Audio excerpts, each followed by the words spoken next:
Salve, sentinelas! Aqui é o Universo Proibido. E hoje a verdade vem à tona. Quase ninguém percebeu. Mas a versão que chegou aos cinemas não é o verdadeiro filme do Superman. O que o James Gunn lançou tem pouco mais de 2 horas. Mas a versão original tinha mais de 4. Sim, 4 horas. O dobro. Metade do que foi filmado foi cortado. E agora começaram a vazar os motivos por trás disso. E alguns são bem mais obscuros do que você imagina. Não é só uma questão de ritmo ou montagem. O que ficou de fora envolve cenas pesadas, finais alternativos, uma Supergirl bêbada, Krypto sendo torturado e até momentos que poderiam colocar o Batman de vez no centro da trama. Isso tudo estava planejado, estava filmado e foi limado.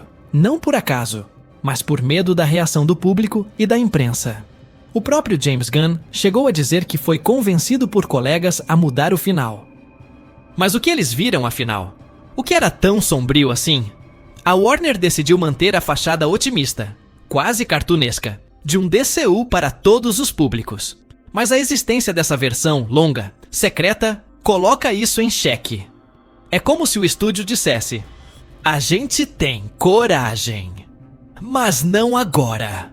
E o mais curioso? A maior parte do que foi deletado mexe com 2 pontos sensíveis para o fandom: a figura do Batman e a integridade do Superman. Como se houvesse algo ali que ainda não pode ser revelado. Pelo menos não oficialmente. Mas tem um detalhe ainda mais simbólico nisso tudo. E envolve justamente a ponte entre Metrópolis e Gotham. Literalmente. Já volto nesse ponto, porque ele entrega mais do que parece. Se esse conteúdo tá te conectando com as verdades do multiverso, já deixa o like e entra pra nossa linha secreta de inscritos. É quase um truque de câmera, mas ele está lá. Mesmo sem aparecer de corpo presente, o Batman deixou marcas claras no novo filme do Superman. E a principal está escondida numa das cenas mais caóticas do 3º ato. Enquanto Metrópolis é destruída pelo colapso dimensional provocado por Lex Luthor, há uma ponte tomada por civis em fuga.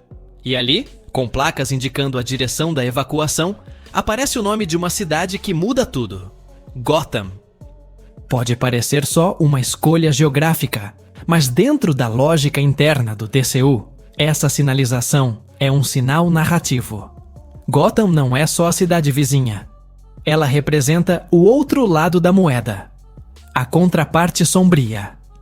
E se as pessoas estão fugindo de Metrópolis para Gotham, então algo ainda pior pode estar à espreita. Porque, como o roteiro deixa implícito, os vilões de Gotham estão apenas assistindo de longe, esperando a próxima brecha. Isso não é por acaso. Essa decisão de usar apenas referências visuais para sugerir a presença do Batman remete diretamente ao que James Gunn vem afirmando em entrevistas. O novo Cavaleiro das Trevas só será apresentado oficialmente em Brave and the Bold. Até lá, sua existência será quase mitológica, sussurrada, percebida por detalhes, como a placa na ponte. Isso, curiosamente, repete o que Zack Snyder fez no início de Batman v Superman, onde acompanhamos o ataque a Metrópolis pelo ponto de vista de Bruce Wayne. Mas agora, sem Bruce. Apenas com o vazio deixado por ele. A diferença é que, enquanto Snyder usou o Batman como o contrapeso traumático do Superman, Gunn parece estar adiando essa colisão o máximo possível. E aqui vem a parte mais intrigante. James Gunn não escalou oficialmente seu novo Batman até agora. Ou pelo menos, é o que ele diz. Mas se observarmos a forma como ele evita se comprometer, com frases do tipo, por enquanto não é o plano, fica evidente que o jogo de bastidores ainda está em aberto. Tem mais uma coisa que ninguém comentou. E já volto nisso, porque o nome Gotham, ali naquela ponte, pode ser mais do que um easter egg. Pode ser um prenúncio. Entre todos os cortes feitos no filme, nenhum dividiu mais os bastidores quanto a sequência envolvendo Krypto. E aqui, não estamos falando de uma cena cômica ou leve. Estamos falando de violência explícita contra o cachorro mais simbólico do universo DC. Durante a invasão à Fortaleza da Solidão, a engenheira teria um confronto brutal com o Krypto. Uma cena originalmente muito mais longa e gráfica do que a versão que foi ao ar. Na montagem final, o que vemos é apenas um breve momento onde os nanites da engenheira imobilizam Krypto. Mas nas versões anteriores, havia um combate real. A atriz, inclusive, comentou sobre isso, descrevendo como sua personagem golpeava o animal de forma intensa. O resultado foi desastroso nas sessões teste. O público não suportou ver Krypto apanhando. E a Warner entendeu rápido. Violência contra humanos passa. Mas machucar um cachorro? Nem pensar. Esse gatilho emocional é antigo, mas poderoso. Basta lembrar da reação ao filme Eu Sou a Lenda, quando o cachorro morre. O trauma coletivo foi tanto que o estúdio criou um final alternativo para o Blu-ray, e James Gunn, que já declarou ser obcecado por respostas do público, preferiu cortar tudo. Mas isso levanta uma questão. Até que ponto o tom original do filme estava mais sombrio do que imaginávamos? A resposta parece estar no padrão. Outras cenas envolvendo Krypto também foram removidas. Inclusive, uma sequência dentro da dimensão de bolso, onde, segundo relatos, Lex Luthor e Ultraman teriam testado e torturado Krypto em experimentos. Essa parte chegou a ser filmada, e era ainda mais pesada. Ultraman, um dos personagens mais perigosos do multiverso da DC, foi retratado ali como o algoz direto do Cão de Aço. Mas, novamente, a cena caiu. E tem um detalhe curioso. James Gunn já brincou publicamente com o trauma de matar um cachorro nos filmes anteriores. E evitou repetir isso aqui. Só que, ao fazer isso, ele pode ter apagado não apenas cenas chocantes, mas elementos importantes para a construção do tom do DCU. Porque se o público tivesse visto essas cenas, talvez a imagem de Lex e seus aliados seria outra, muito mais próxima do que vimos nos quadrinhos, como Injustice ou nas versões mais cruas da Crime Syndicate. As cenas pós-créditos do novo Superman foram mais leves do que o esperado. Mas o que poucos sabem é que havia outra versão dessas sequências, com piadas ainda mais escrachadas, personagens em situações surreais e uma Supergirl completamente fora de controle. E sim, tudo isso foi filmado. Uma das cenas mais comentadas nos bastidores envolvia Millie Alcock, a nova Supergirl, aparecendo visivelmente bêbada para buscar o Krypto depois de seus experimentos com Lex. A imagem da heroína cambaleando para resgatar o cachorro não apenas destoava do tom geral do filme, como sugeria um tipo de instabilidade que a DC não parecia pronta para bancar. Gunn cortou tudo. Preferiu deixar a personagem no campo da provocação cômica discreta, e não da sátira escancarada. Outra sequência que sumiu foi a de Krypto e Superman na Lua, no meio dos créditos. A ideia original era mostrar o herói num momento introspectivo, observando a Terra com o cão ao lado. Era visualmente poético, mas acabou descartado por falta de resolução narrativa, segundo o próprio diretor. No lugar, ficou apenas a rápida brincadeira com Mr. Terrific, onde ele comenta que Metrópolis está eternamente torta agora, como se a cidade tivesse sido remodelada depois da crise dimensional. Essas cenas foram pensadas como alívio cômico, quase como os créditos da Marvel em sua fase mais pop. Mas a verdade é que elas estavam testando os limites do novo tom do DCU. Um universo que, até agora, ainda não se definiu completamente. Porque, se de um lado temos momentos de humor debochado como esses, do outro temos ameaças existenciais, tortura, ruptura dimensional e referências visuais a eventos como Crise nas Infinitas Terras. A dissonância é clara, e talvez esse tenha sido o verdadeiro motivo dos cortes. É como se James Gunn estivesse tentando descobrir até onde pode ir sem perder o público mais tradicional da DC. Só que ao suavizar as bordas, ele também dilui algo essencial, o risco. Isso vai se refletir diretamente nas próximas aparições desses personagens, principalmente quando Supergirl ganhar seu próprio filme. E a dúvida ficar no ar: qual versão dela é a verdadeira? Pouco antes do lançamento do filme, James Gunn revelou que havia gravado um final completamente diferente, mais sombrio, mais ousado e, segundo ele, inadequado para o tom final escolhido. Foi o roteirista Drew Goddard quem o convenceu a mudar de rota com uma frase direta: "Esse não é esse tipo de filme." E isso, vindo do criador da série do Demolidor da Netflix, carrega um peso específico. O que ele viu ali que o fez pressionar por outra conclusão? Gunn não deu detalhes completos, mas mencionou que o final alternativo ia contra a vibe esperançosa que ele queria manter. Isso por si só já levanta suspeitas. Afinal, um final que contradiz toda a proposta do filme só existiria por um motivo. Ele foi planejado antes da decisão de suavizar o DCU, e a mudança de última hora revela algo maior: uma crise de identidade narrativa. Porque se o filme já estava pronto com esse desfecho, significa que o DCU poderia ter começado de forma muito mais sombria do que o marketing deixou transparecer. Há indícios de que esse final alternativo envolvia consequências mais graves para Lex Luthor, além de uma possível prévia da corrupção do Superman, algo mais próximo dos arcos clássicos de Injustice ou até da linha Elseworlds.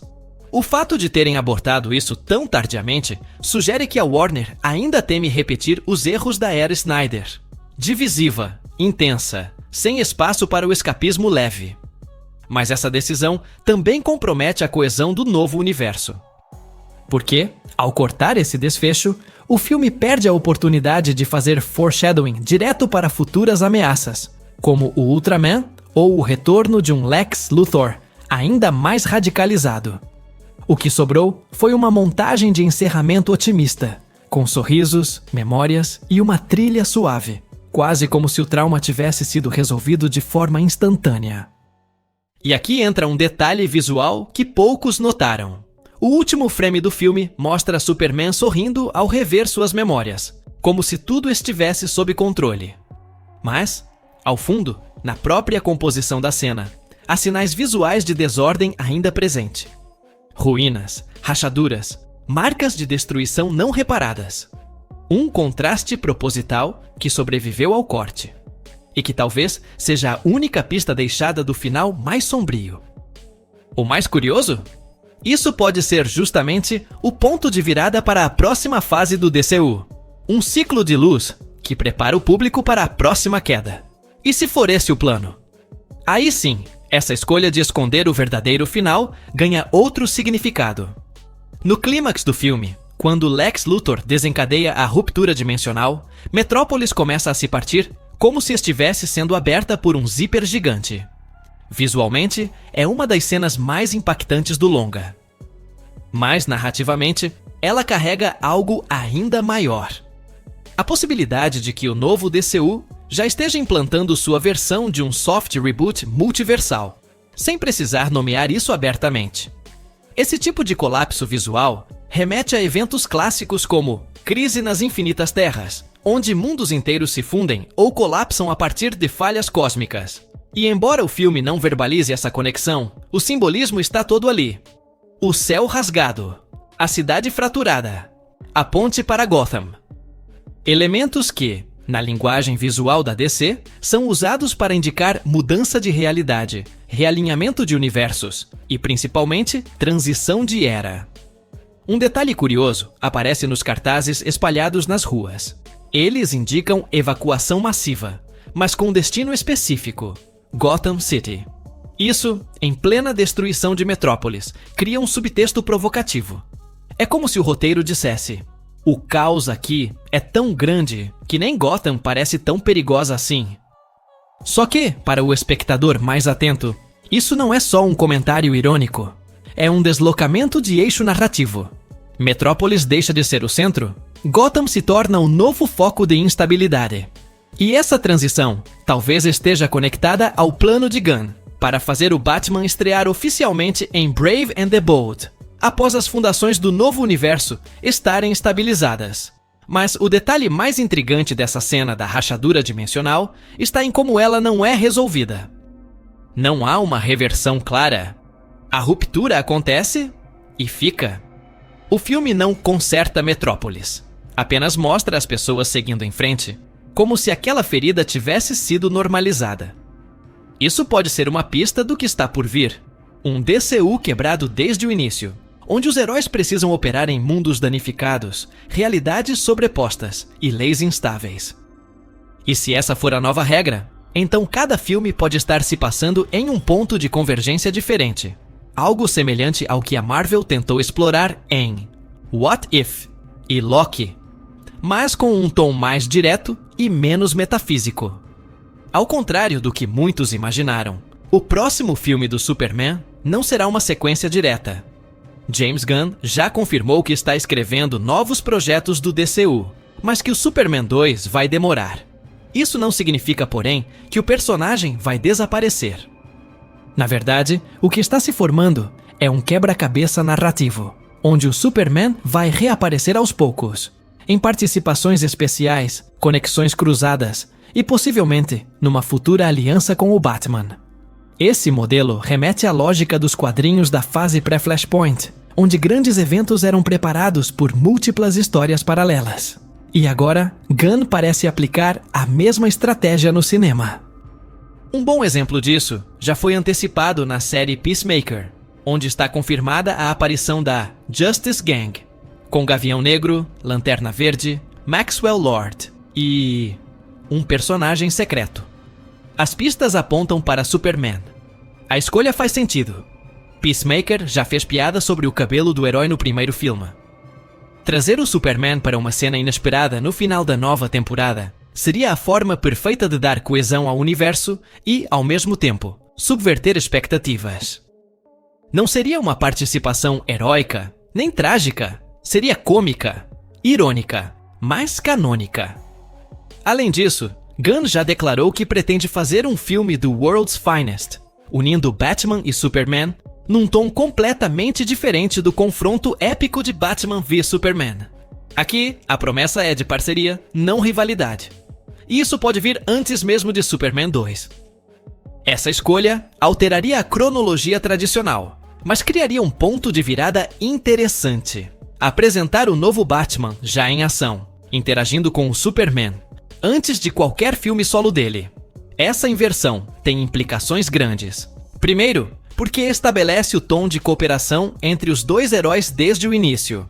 Segundo, porque adia a necessidade de aprofundar os dramas individuais, algo que o público do DCU já conhece demais.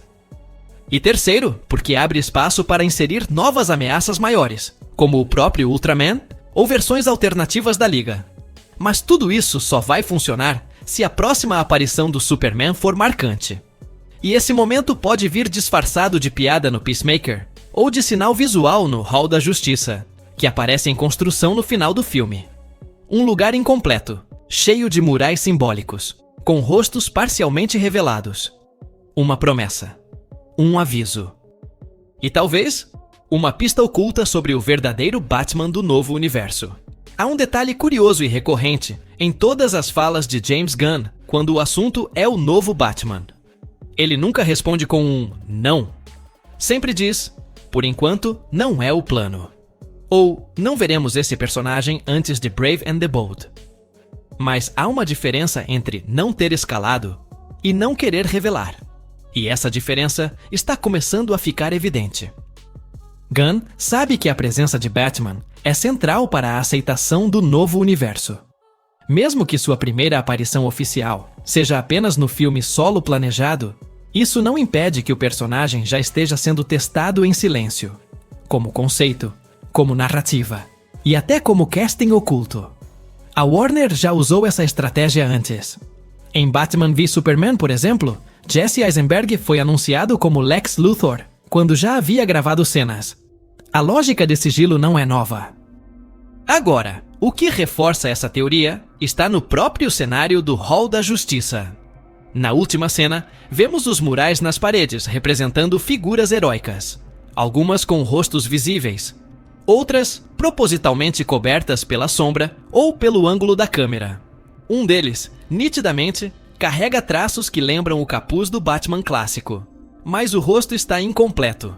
Não é só uma homenagem, é uma omissão simbólica. Se considerarmos que Gunn está apostando em participações discretas, Como no Peacemaker ou em cenas de bastidores, a lógica se sustenta. O Batman já estaria ativo dentro do universo. Seus efeitos são sentidos. Seu nome aparece nas ruas, nos diálogos, nos avisos de evacuação. Mas sua imagem é retida. Ainda sem rosto. Ainda sem dono. Essa ausência controlada cria um efeito duplo. Por um lado, mantém o mistério e a expectativa sobre o novo ator. Por outro, evita o conflito direto com o Batman de Robert Pattinson, que ainda vive sua trilogia no universo separado da linha principal. Gunn mesmo deixou escapar que não quer tratorar o sucesso do Reeves enquanto ele estiver em curso. Isso significa que qualquer anúncio oficial agora seria prematuro e politicamente desastroso para o estúdio. Mas, e se o ator já foi testado? E se sua voz ou sua silhueta já apareceu disfarçadamente? O DCU já tem tradição de usar dublês ou sombras como placeholders de personagens ainda não escalados. A cena de fundo no trailer, a figura na tela rachada, o reflexo no vidro. Já vimos isso acontecer com o Superman no Shazam, com a Mulher Maravilha em Peacemaker e até com o próprio Flash em Arrow. Nada impede que esteja acontecendo de novo. Agora, com o Cavaleiro das Trevas. E se isso se confirmar, o DCU está prestes a mudar de fase sem aviso prévio. O Batman pode não estar ausente. Ele pode estar em silêncio, observando, esperando a hora certa para entrar. E essa hora pode ser mais próxima do que parece. E agora eu quero saber: você acha que o Batman já apareceu de forma oculta nesse filme? Ou James Gunn está segurando tudo para um impacto maior no Brave and the Bold? Comenta aí